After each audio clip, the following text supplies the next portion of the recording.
I'm the Travelling Scotsman. In this video we explore the Mae Hong Son loop. This breathtaking region is home to stunning forest-lined mountain ranges, age-old traditions and vibrant local culture. The Mae Hong Son loop is a popular route for tourists and locals alike. From traditional lifestyle to peaceful temples, there's something for everyone on this amazing journey.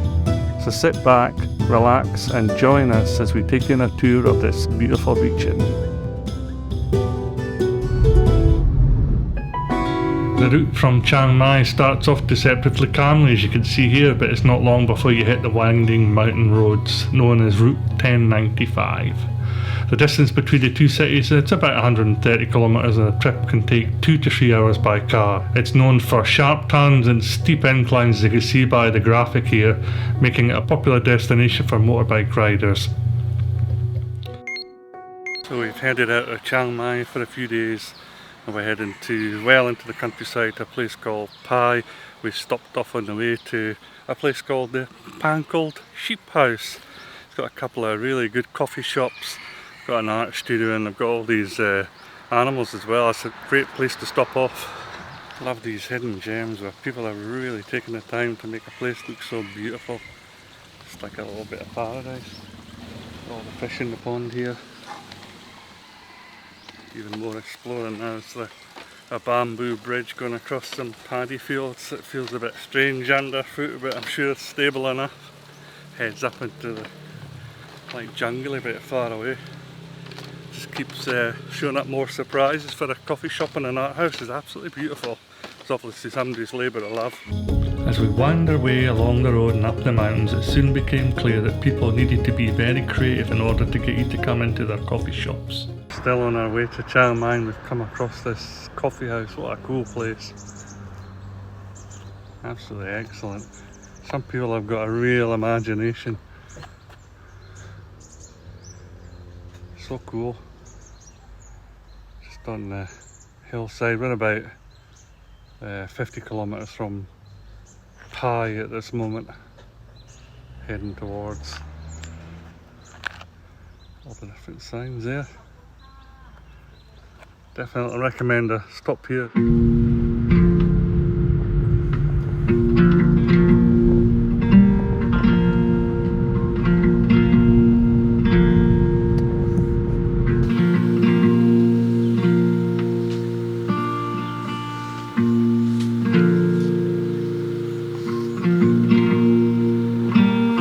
This is one of the major differences between Pai and southern Thailand, as there's still very much a traditional life going on. There might be some tourism, and there's a lot of young people around in Pai, but there still is very much a traditional lifestyle, people working the paddies behind here.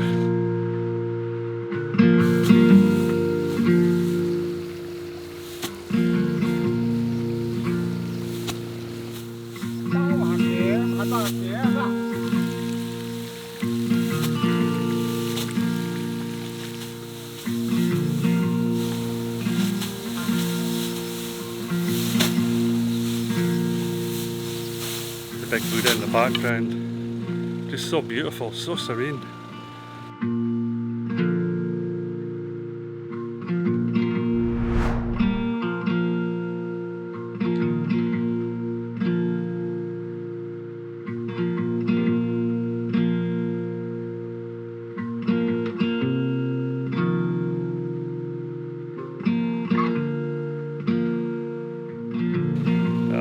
This is so different compared to other places I've been.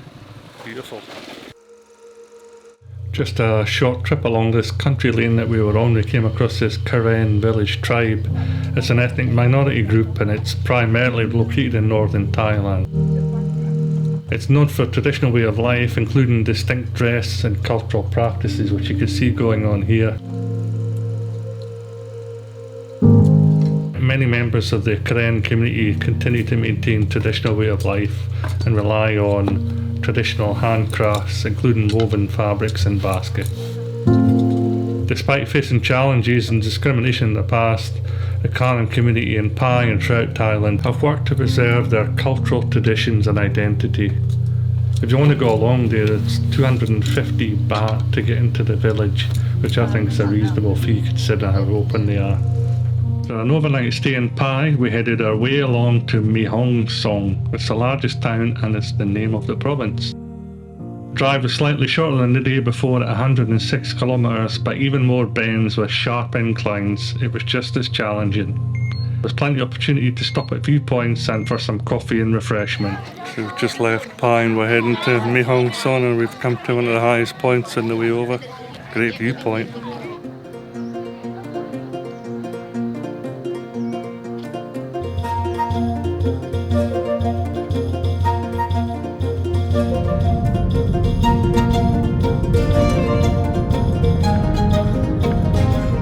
I'm on the Sutongpei bamboo bridge, which is just outside Mae Hong Son. Definitely worth coming for a look. Quite a spectacular view. So it's a bamboo bridge heading across to the temple at the other side. It's going across the paddy fields here. I'll show you. A little bit bouncy, but it's fine. See, the paddy fields have just been harvested.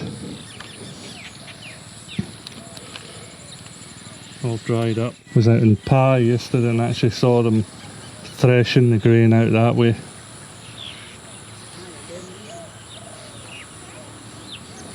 So there's a bamboo bridge as well at Pai, but this one's a bit more, has a bit more of an authentic purpose, so it's really quite nice. It's obviously a tourist attraction as well. There's some sellers at the other side of the bridge, and there'll be some at the temple as well. I'm just taking a walk over to have a look. I want to keep looking down where my feet are. Got sandals on and it's quite springy under feet. See all the bunches of rice straw. I was quite surprised with them threshing the grain, how easy it was for them to get the grain off. We're just using the traditional method. Just had the drone up to have a look around.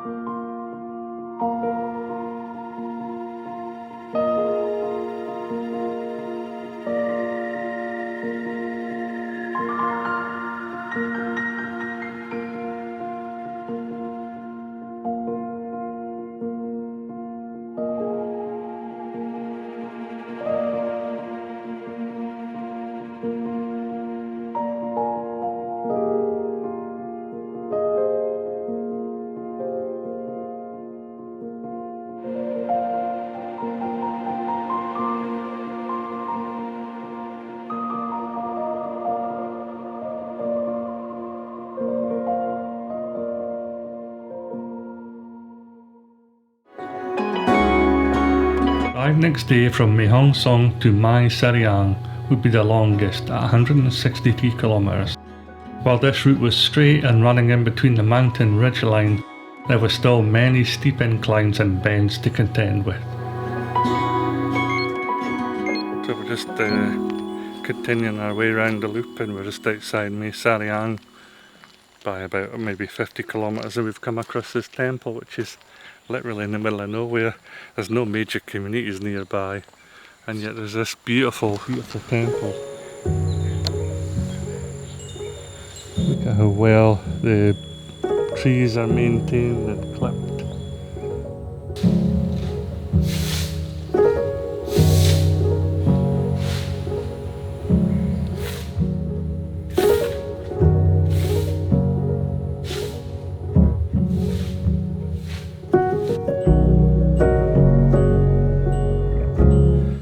Day 4, we're heading to Mae Sariang at the moment.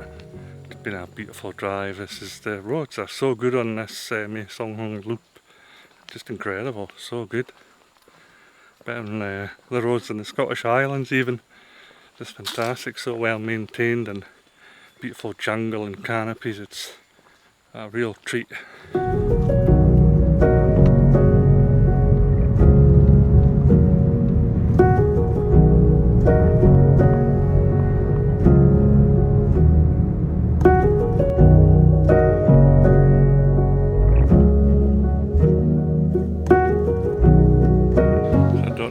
Cover hotels in the trip, but we stayed in a place called the river house or the teak house in Mae Sariang, the trip around the Mae Hong Son loop. It's just been a really special little hotel, family run business, great breakfast. The people couldn't do more for you. It's really, really nice. Highly recommend a stay here. Beautiful little place. The entire hotel's made of teak and it creaks and groans, and it's just a beautiful little quaint place. And it's right on the river. So we're on the final day of the Mae Hong Son loop. That's our last full day anyway. Tomorrow we're going to start heading back to Chiang Mai. Definitely recommend it. If I was going to do it again, I'd allow more time to do it. We've done it over 4 days. I'd probably do at least 7, probably more closer to 10, and stop at some of the key towns and enjoy it a bit more. Yeah, it's not so much the distance, it's the type of terrain and roads.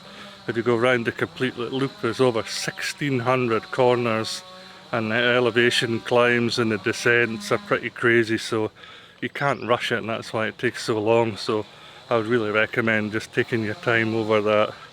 But yeah, we're here in Mae Sariang just now. Got the last night here, and I'm just taking a look around this temple. It's beautiful, apart from the chainsaw noises. I'm having a look around. It's definitely a trip of a lifetime.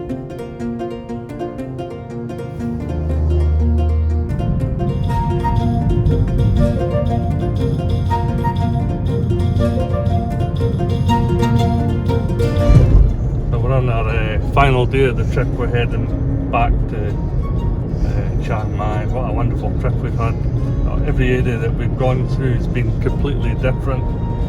Different topography of the trees depending on the altitude. The southern part of the route is yeah, it's very different from what we've been. It's been a wonderful trip, so quite spectacular. From temples to nature and everything. It's just been, yeah, it's been really wonderful. I plan to make a video on tips and tricks for visiting the area, so if that's something you're interested in, please subscribe. Thanks for watching.